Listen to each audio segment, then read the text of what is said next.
अर्जुन ने इतनी जोर से कैटी से राणा को पत्थर मारा है, पर कैटी में तो कोई पत्थर है ही नहीं। अब आप कहोगे कि भाई राणा जी को तो पत्थर लगा था, तो भाई राणा जी की तरफ ये बंदा पास से ही प्यार से पत्थर फेंक रहा है।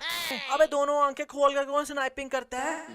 ठाकुर जी ने दारू मांगी है तो ये ढक्कन खोले बगैर ही डाली जा रहा है।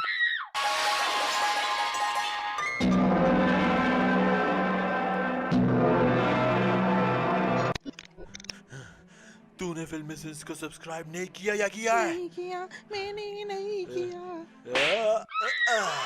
तो कर, साथ में बेल आइकन भी दबा, लाइक भी कर, वीडियो को शेयर भी कर। इस सीन में वेट, अबे गलत करण अर्जुन तो डाउनलोड नहीं कर ली ना। यहाँ करण अर्जुन सिर्फ इन पत्थरों को खींच कर लेकर जा रहे हैं, नहीं मतलब बाकी जितने भी मजदूर हैं वो सब ऊंटों की मदद से लेकर जा रहे हैं। पर बस इन दोनों को पता नहीं क्या चुल मची है जो खुद ही लेकर जा रहे हैं, या हो सकता है कि इनके ऊंट भाग गए हों। करण अर्जुन दोनों भाई इतने मेहनती हैं कि पहले इनके पीछे इतने ज्यादा पत्थर थे, पर जैसे ये इतना जोर लगाते लगाते ऊपर पहुंचे तो पीछे वाले पत्थर इतू से रह गए। मतलब सभी पत्थर गिराते आ रहे थे ये।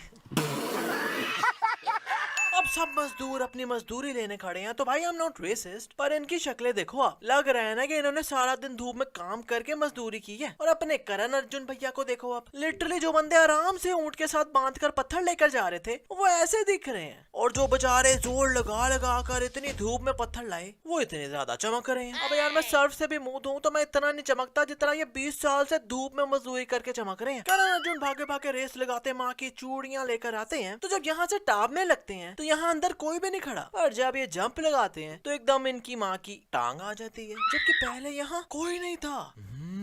जादू। और इनके घर की दीवारें इतनी छोटी हैं कि कोई भी टाप कर अंदर आ जाए, तो ये दरवाजा क्यों लगा है? दया पता लगाओ दया। अरे वैसे अब तो खेत भी पब्लिक टॉयलेट बने हुए हैं, पहले जमाने के लगता है लोग खेतों में नहीं हकते थे, क्योंकि यार कितनी खामोशी हो रही है यहाँ।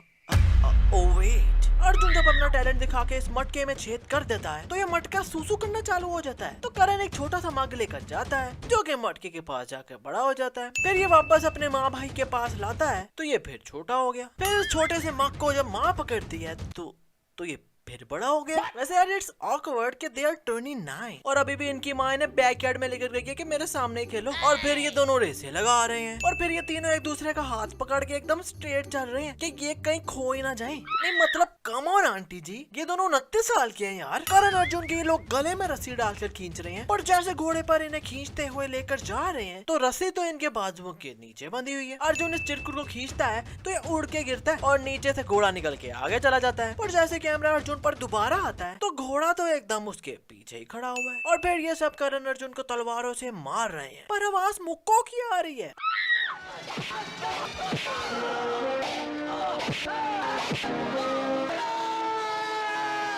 अब ठाकुर आता तो करण अर्जुन को तलवारें मारने लगा है, तो इन तलवारों के बीच में गैप देखो और करण अर्जुन के बीच में देखो। ऐसे तो ये तलवारें इनके सरों पर लगनी चाहिए ना, पर ठाकुर जी ने तो पता नहीं ये तलवारें कहीं घुसा दी। अपन को तो समझ नहीं आ रही, आप लोगों को कुछ पता है तो कमेंट में जरूर बताना। और यहाँ करण अर्जुन मरे हैं तो वहाँ एकदम से इनका दूसरा जन्म भी हो गया, और जन्म भी लगता है एकदम नहा कर लिया। Wait what?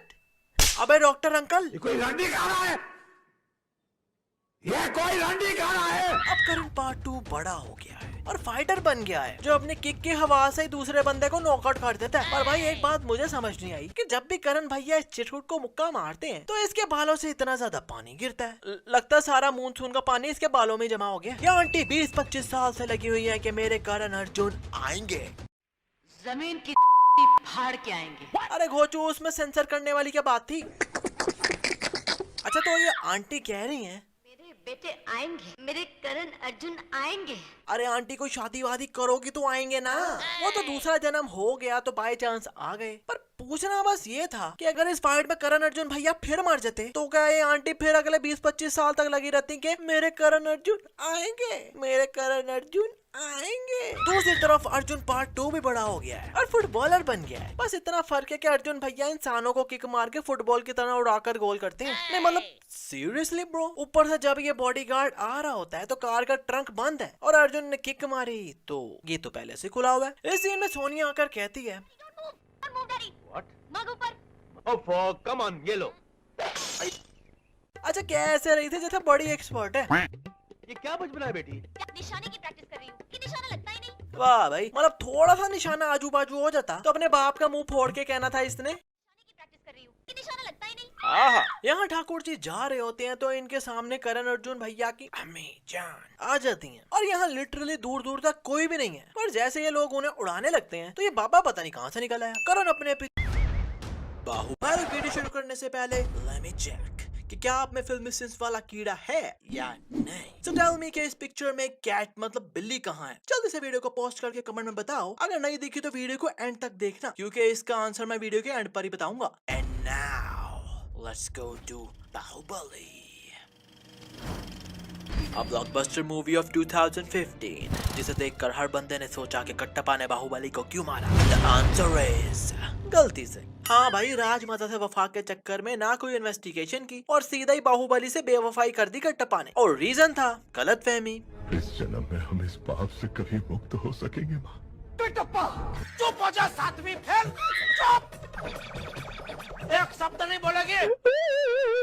अबे ये मारने से पहले सोचना चाहिए था ना।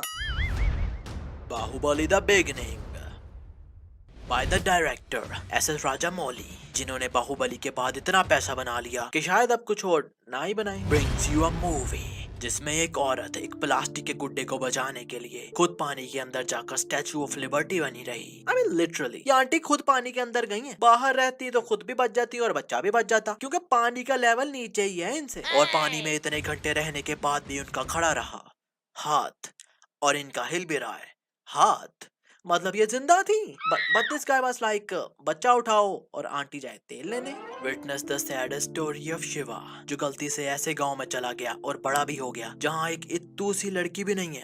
आई मीन इस ट्राइब में 70-80 आदमी लोग हैं पर फीमेल सिर्फ 2 ही हैं और वो भी आंटी हैं। अबे तभी मैं कहूँ इस ट्राइब में बच्चे क्यों नहीं दिखाई दे रहे। इस वजह से शिवा इतना अल्ट्रा प्रो मैक्स सिंगल है कि उसे मुखौटा भी मिला तो उसने लड़की का फेस बना डाला, जबकि यहाँ लड़के भी वही मुखौटा पहन रहे हैं। इतना सिंगल है कि लड़की को इमेजिन भी करता है तो इसका उतावलापन देखकर वो काल्पनिक लड़की भी इससे दूर ही भाग रही है। Run. मैं मरी जाऊंगा भगवान, बचाओ मेरी मम्मी, मेरी बस। शिवा जैसे ही रियल लड़की देखता है तो इसके अंदर का शक्ति कपूर जाग जाता है। अब जबरदस्ती जो हाथ में आता है वो उतार ही जा रहा है क्योंकि वो अब देखना चाहता है जिसका उसे बचपन से इंतजार था, अ गर्ल विद मेकअप। क्योंकि सीरियसली सिर्फ 2 ही आंटियां थी इसके ट्राइब में और वो भी गंदी मंदी फिरती रहती थी। मतलब ट्राइब में कोई लड़की नहीं थी। पर शिवा को फिर भी पता है कि कहाँ लिपस्टिक लगानी है और कहाँ काजल लगाना है तो लड़की प्यारी लगेगी। रिसर्च पूरी की हुई है लौंडे ने। But Shiva is dangerous, Shiva is powerful, पर सैडली मरना तो हर किसी ने है ना। इस तलवार से उसका लिटरली पीछे से कपड़ा तक नहीं फटा तो वो क्या घंटा मरेगा। इसका तो किसी तलवार से खून भी निकले तो दूसरे सेकंड में वो खून भी गायब हो जाता है। मीट कट्टप्पा जो अपनी जवानी के दिनों में भी उतने ही बूढ़े हुआ करते थे। हाँ बस दाढ़ी पर काला कोला लगा लिया, पर फिर भी सीरियसली 21 साल का लोंडा, वो भी ऊपर से जोनी भैया। But you are not the only one जो ये सोच रहा है। शिवा ने भी कट्टप्पा से पूछा कि आप जवानी में गंजे क्यों थे, तो उन्होंने ऐसे राज से पर्दा उठाया जिसे सुनकर एवरीवन विल बी शॉक्ड। तुम्हारी हूं मैं, मेरे सर पर हाथ रखकर कसम खाई थी उसने।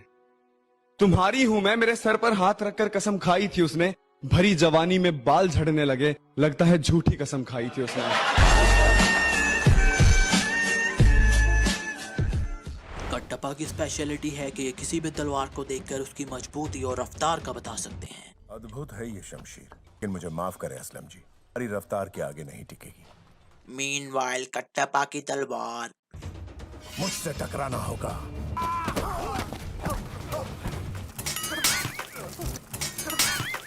अबे इससे मजबूत तो मेरी प्लास्टिक की तलवार है। कट्टप्पा इज कंफ्यूज्ड, कट्टप्पा इज एक्स्ट्रा वफादार। पहले ये देवसेना को कहता है, माँ देवसेना आप आज्ञा दें तो बेड़ियां तोड़कर आपको मुक्त कर दूं।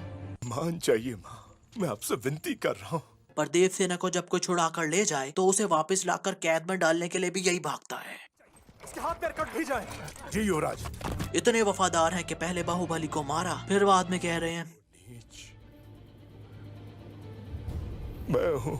इतने वफादार हैं कि गद्दार को भी बुल उड़ाने लगे तो रेड बुल पी के खुद आगे आ जाते हैं। अबे यार हमें पता है कि ऐसे बलाल देव नहीं मरेगा, पर एटलीस्ट आगे आकर बचाओ तो ना, सही ना।